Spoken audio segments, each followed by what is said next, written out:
साथ संगत जी, प्यार से बोलना जी। धन निरंकार जी। साथ संगत जी, आशा करती हूँ आप सभी संत महापुरुष माता जी की कृपा से बहुत अच्छे होंगे। आप सभी का एक बार फिर से स्वागत है आपके अपने ही चैनल पर एक और नई साखी के साथ। आज का विषय है, जब हुआ नई बहू का निरंकारी परिवार में स्वागत। साखी का विषय यही है, तो चलिए सुनते हैं आज की ये साखी। साथ संगत जी, अविनाश तुम कब मेरी बात सुनोगे? आखिर मैं तुम्हारी पत्नी हूँ। काव्या ने गुस्से में अविनाश से कहा। अविनाश बिना बोले घर से बाहर निकल गया। अब ऐसा हर दिन होता है साथ संगत जी। काव्या अपनी सास सुलोचना जी की बहुत इज्जत करती थी, लेकिन सुलोचना जी हमेशा उसे नीचा दिखाने की कोशिश में लगी रहती थी। साथ संगत जी, आज भी वही काव्या ने सुबह जल्दी उठकर नाश्ता बनाया। अविनाश को सूजी का हलवा बहुत पसंद था, इसलिए उसने नाश्ते के साथ हलवा भी बनाकर सभी को परोस दिया। साथ संगत जी, उसके ससुर रमेश जी ने सुलोचना जी को टोकते हुए कहा, ये क्या फिजूल खर्ची है, सुबह सुबह देसी घी का हलवा। सुलोचना जी ने काव्या को डांटते हुए पूछा, क्यों बहू, ये देसी घी क्या तेरे मायके से आया है? मां जी, वो इन्हें हलवा बहुत पसंद है, इसलिए थोड़ा सा बनाया है। ये कहकर काव्या अविनाश की तरफ देख रही थी, शायद वो कुछ बोले, तभी सुलोचना जी ने कहा, मैं सब जानती हूँ, मेरे बेटे का बहाना करके खुद खाने का मन होगा। अविनाश चुपचाप नाश्ता करते रहे। काव्या की आंखों से आंसू छलक गए। इससे ज्यादा बुरा तब लगा जब अविनाश बिना हलवा खाई ऑफिस के लिए चल दिए। साथ संगत जी, काव्या घर का काम समेटने में लग गई। इधर सुलोचना जी बाहर ड्राइंग रूम में बैठकर बड़बड़ाती रही। काम करके काव्या अपने कमरे में जाकर रोने लगी। कितने नाजों से पाला था उसे उसके पापा ने, उसे आज भी याद है। एक बार उसने गाजर के हलवा बनाने के लिए कहा था, लेकिन मोह ने सूजी का हलवा बना दिया था। पापा को जब ये पता लगा तो वे तुरंत बाजार गए, वहां से ढेर सारा गाजर का हलवा लाए थे साथ संगत जी, और उस दिन बिना कहे 2-3 दिन में गाजर का हलवा बनने लगा। आज उसे सूजी के हलवे के लिए कितनी बातें सुनाई जा रही है। उसे गुस्सा सास ससुर पर नहीं, अविनाश पर था, जो कि कुछ नहीं बोल पाए। साथ संगत जी, शाम को जब उसने अविनाश से शिकायत की तो वो बस इतना ही बोले, इस घर में केवल माँ की पसंद का खाना बनता है, आगे से मेरी पसंद का कुछ मत बनाना। साथ संगत जी, काव्या ने अविनाश से बात करनी बंद कर दी। आखिर क्या कसूर था काव्या का? यही कि वो अविनाश से बहुत प्यार करती है। साथ संगत जी, इसी तरह कुछ दिन बीत गए। एक दिन काव्या ने सुलोचना जी से कहा, मां जी, मैं अपने घर जाना चाहती हूँ कुछ दिनों के लिए, अगर आप कहें तो आज ही चली जाऊं। कई दिन पहले मौ का फोन आया था, कह रही थी पापा की तबीयत ठीक नहीं है।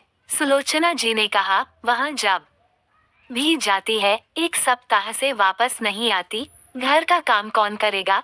तेरे ससुर और मेरा बेटा शाम को थक हार कर घर आएंगे, यहाँ उन्हें खाना भी नसीब नहीं होगा। मुझे तो चक्कर आ रहे हैं, मैं खाना नहीं बना सकती। जाना है तो एक दिन के लिए चली जा। साथ संगत जी, काव्या मन मारकर एक दिन के लिए पीहर पहुंच जाती है। वहां पहुंचकर उसे और भी आश्चर्य होता है।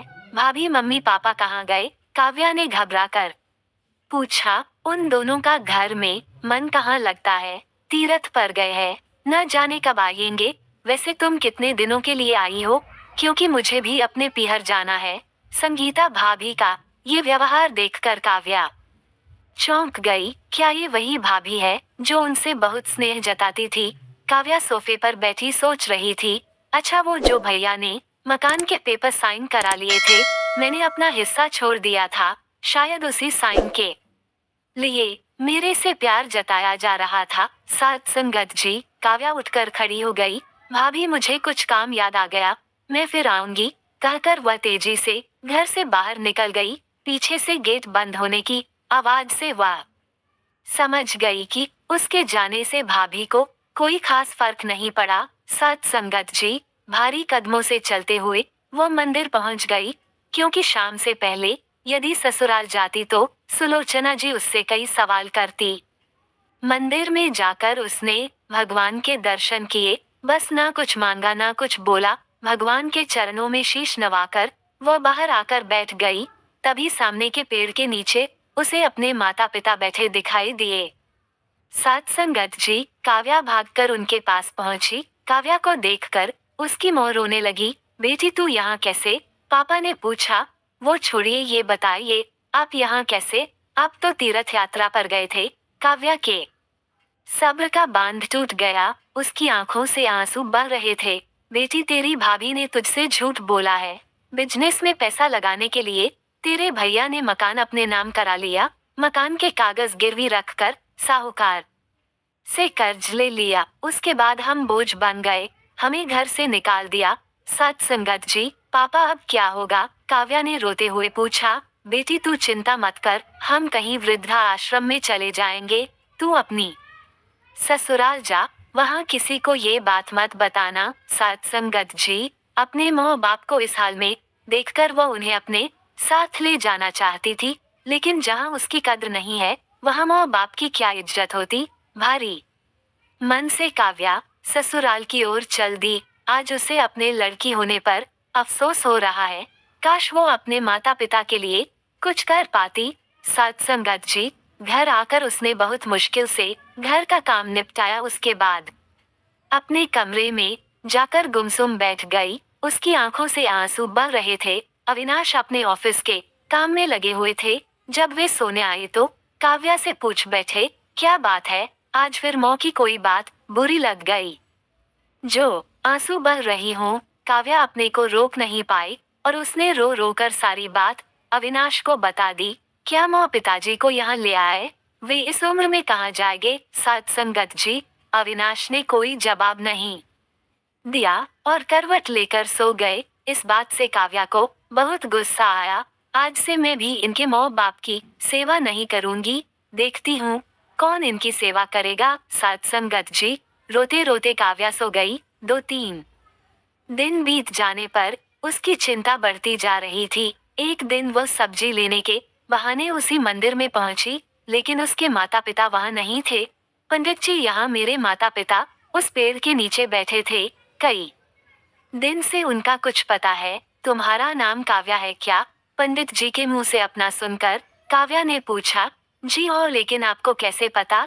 तुम्हारे माता पिता ने ये पता दिया था और कहा था वे अब यहाँ रहते हैं। सत्संगत जी, काव्या ने पता देखा, वो यहाँ से कुछ दूर का था।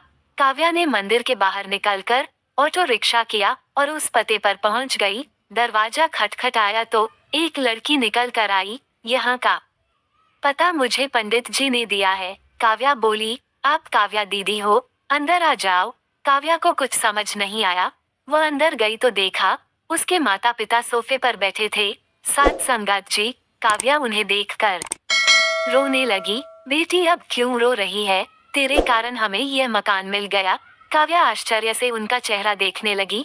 लेकिन माँ, आप यहाँ कैसे? और ये लड़की कौन है? सत्संगत जी, तब उसकी माँ ने कहा, बेटी तुझे याद है तेरी शादी के बाद तेरी सास ने 50 लाख की डिमांड की थी। दामाद जी को बिजनेस खोलना था, इसलिए तेरे पिता ने उनकी डिमांड पूरी कर दी थी, जिससे कि तू सुखी रही। जब तू हमसे मिलकर गई उसके अगले दिन दामाद जी आए। उन्होंने तेरे पापा के पैसे लौटा दिए, क्योंकि उन्होंने कोई बिजनेस शुरू नहीं किया था। तेरे पापा ने मना भी किया, लेकिन वे नहीं माने। उसके बाद उन्होंने प्रॉपर्टी डीलर से मिलकर 2 दिन में यह मकान खरीद दिया। 7-5 लाख रुपए बच गए। इससे उन्होंने ये लड़की नौकरी पर रखवा दी, जो हमारी केयर करेगी। सत्संगत जी, लेकिन माँ, उन्होंने मुझे तो कुछ नहीं बताया। काव्या की आंखों से आंसू बह रहे थे। वह रोते हुए वहां से अपने घर आ गई। घर आकर वह सोच रही थी, अविनाश ने कभी उसके लिए आवाज नहीं उठाई, लेकिन मेरे माता पिता के लिए इतना कर दिया जो कि कोई सगा बेटा भी नहीं कर सकता। सत्संगत जी, रात को उसने अविनाश से पूछा, आपने ऐसा क्यों किया? अगर मांझी को पता लग गया तो क्या होगा? अविनाश का जवाब सुनकर काव्या रोने लगी। अविनाश ने कहा, जैसे तुम्हारे लिए ये माता पिता है, वैसे ही मेरे लिए भी तो वो माता पिता है। मैंने पैसे लेते समय ही सोच लिया था कि एक दिन ब्याज के साथ सारे पैसे लौटा दूंगा, लेकिन जब बिजनेस शुरू नहीं हो पाया तो मैं इन पैसों को अपने पास रखकर सही समय आने का इंतजार कर रहा था। अगर मैं तुम्हारे माता पिता को अपने घर ले आता तो उनका आत्मसम्मान हर दिन उन्हें धिक्कारता। बेटी के घर वे रहना पसंद नहीं करते, वे अपमानित न हो, इसलिए मैंने ये सब किया। सत्संगत जी, अविनाश मुझे माफ कर दो, आज तक मैं तुम्हें गलत समझती रही। तभी पीछे खड़ी सुलोचना जी बोली, बेटी वह पैसा हमने उधार लिया था, वह तुम्हारे पिता की अमानत थी। मैंने और अविनाश ने पहले ही फैसला किया था कि ब्याज के साथ तुम्हारे पैसे लौटा देंगे। चल अब सो जा, सुबह नाश्ता टाइम पर नहीं बना तो अच्छा नहीं होगा। उनकी बात सुनकर काव्या, अविनाश और सुलोचना जी जोर से हंसने लगे। सत्संगत जी, माता जी कहती हैं कि यदि आप किसी संत महात्मा को सद्गुरु स्वरूप समझकर सेवा सम्मान करते हैं तो उसकी रसना से जो आशीर्वाद निकलता है उसमें गुरु शामिल होता है। सत्संगत जी, बाबा जी फरमाते हैं कि कहे हरदेव एक खामोशी 100 सुख ले आती है, हरि से लिव जुड़ती है, मन में शीतलता आ जाती है। सत्संगत जी, आशा करती हूँ आप सभी को आज की साखी विचार अच्छी लगी हो तो वीडियो को लाइक शेयर जरूर कीजिएगा। आपका एक शेयर हमें आपके लिए नए साखी लाने के लिए प्रेरित करता है। ऐसी ही साखी सुनने के लिए हमारे साथ जुड़े रहे। साथ ही चैनल पर पहली बार आए हैं तो सब्सक्राइब करना ना भूले। आप सभी से फिर मुलाकात होगी नई साखी और विचारों के साथ। तब तक के लिए खुश रहिए, सेवा सिमरन सत्संग करते रहिए, माता जी के चरणों से जुड़े रहिए। प्यार से बोलना जी, धन निरंकार जी।